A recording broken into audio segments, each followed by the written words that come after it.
Hello दोस्तों, आज मैं आपके सामने अपनी नई कहानी लव मैरिज करना गुनाह क्यों होता है लेकर उपस्थित हुई हूँ।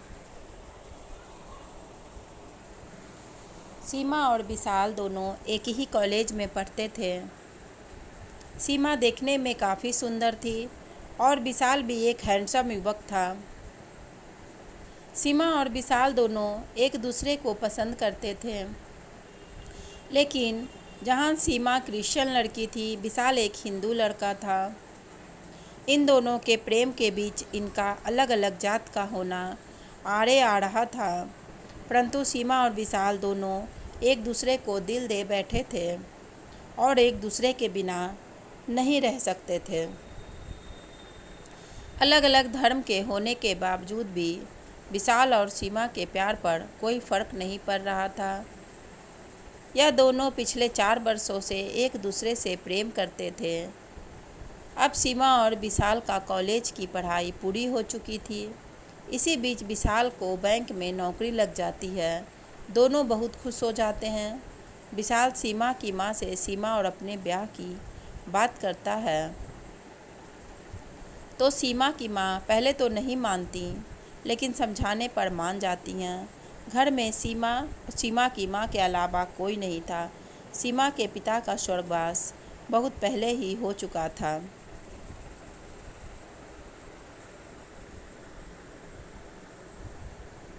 विशाल के घर में एक माँ और एक बहन होती है।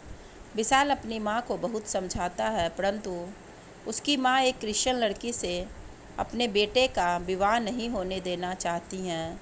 विशाल समझा समझा कर थक जाता है। तभी विशाल के कहने पर सीमा और विशाल दोनों कोर्ट मैरिज कर लेते हैं और शादी करके अपनी माँ के पास आशीर्वाद लेने आते हैं। पहले तो माँ दोनों को बिल्कुल नहीं स्वीकारती, लेकिन फिर बेटे के बहुत समझाने पर बहू को घर में रखने को तैयार हो जाती हैं, क्योंकि सीमा गर्भवती थी। विशाल और सीमा कुछ दिन एक साथ रहते हैं। तब तो उसकी माँ ठीक ठाक व्यवहार करती हैं, लेकिन जैसे ही विशाल दूसरे शहर जाता है, तो विशाल की माँ सीमा पर जुल्म ढाना शुरू कर देती हैं। किचन में ताला लगा देती हैं। सीमा गर्भवती होती है, फिर भी उसके खाने पीने पर पूरी पाबंदी लगी रहती है। सीमा अपनी मर्जी से खाना भी नहीं खा सकती। जब भी विशाल की माँ की इच्छा होती, वह उसे खाना देती, और यहाँ तक कि कहीं आने जाने के लिए भी सीमा के पास पैसे नहीं होते। सीमा को विशाल की माँ अपनी माँ से मिलने भी नहीं देती। विशाल की बहन हॉस्टल में रहती थी और घर पर केवल सीमा और सीमा की सास थी। सीमा अपने पति से कुछ नहीं कहती। उसे लगता धीरे धीरे सब ठीक हो जाएगा। सीमा को लगता कि धीरे धीरे सब ठीक हो जाएगा, माँ जी का व्यवहार भी बदल जाएगा, इसलिए मैं विशाल से कुछ नहीं कहती और विशाल से अपने अकाउंट में वह कुछ पैसे मंगा लेती है। जब सासू माँ को यह सारी बातें पता लगी तो उन्हें बहुत गुस्सा आया। सासू माँ को लगा कि विशाल धीरे धीरे केवल सीमा की ही बातें मानेगा और वह मुझसे दूर हो जाएगा।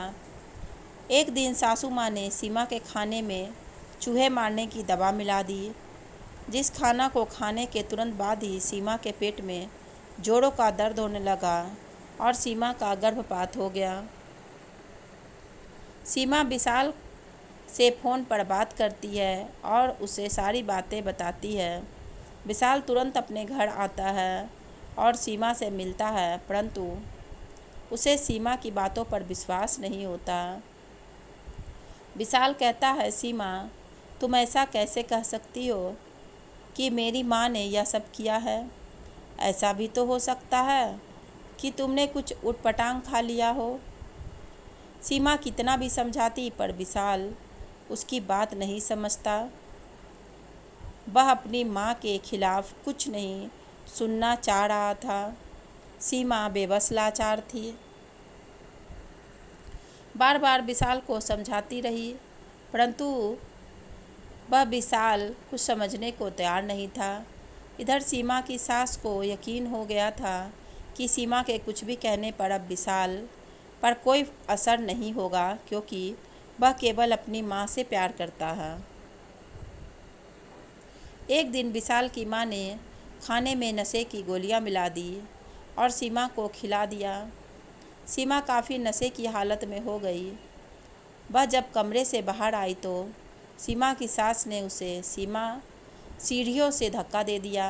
सीमा खून से लथपथ सीढ़ियों के किनारे गिरी पड़ी थी, बेबस लाचार। उसी समय विशाल सीमा के मोबाइल पर फ़ोन करता है, जो फ़ोन सीमा के हाथों में रहता है। सीमा किसी तरह फ़ोन उठाती है और विशाल से कहती है, विशाल, मैंने तुम्हें कहा था ना, तुम्हारी माँ मुझे मार डालना चाहती हैं। विशाल, जब तक तुम यहाँ आओगे तो शायद मैं ज़िंदा भी ना रहूँगी। और इतना बोलते बोलते सीमा अपना जीवन खो देती है। विशाल रोता चिल्लाता रहता है। तब तक सीमा के प्राण पखेरु उड़ जाते हैं। जब विशाल यहाँ पहुँचता है, रो रो कर बुरा हाल होता है। वह पुलिस को बुलाकर अपनी माँ को गिरफ्तार करवा देता है, लेकिन हर पल उसके कानों में एक ही आवाज़ गूंजती रहती है, काश काश मैंने सीमा की बातों पर ध्यान दिया होता। मैंने उससे प्रेम तो किया, परंतु उस पर विश्वास नहीं किया। अगर मैं उससे सच्चा प्रेम करता तो उसकी बातों पर विश्वास करता। इस तरह दो प्यार करने वाले जीवन साथी और प्रेमी का दुखद अंत होता है। एक गर्भवती महिला अपने बच्चे को खो देती है और एक बेहद ही प्यार करने वाला पति अपनी पत्नी से दूर हो जाता है। समाज की ऐसी मानसिकता क्यों है? क्या अलग अलग जात धर्म वाले एक साथ नहीं रह सकते? इस मानसिकता को अच्छी मानसिकता नहीं कह सकते। हमारे बच्चे जिस चीज़ में खुश हैं, माता पिता को भी उसी में अपनी खुशी ढूंढ लेनी चाहिए। धन्यवाद दोस्तों। आपको मेरी कहानियाँ कैसी लगती हैं? प्लीज़ कमेंट में लिखकर ज़रूर बताएं और मेरे चैनल को लाइक और सब्सक्राइब ज़रूर करें। धन्यवाद दोस्तों।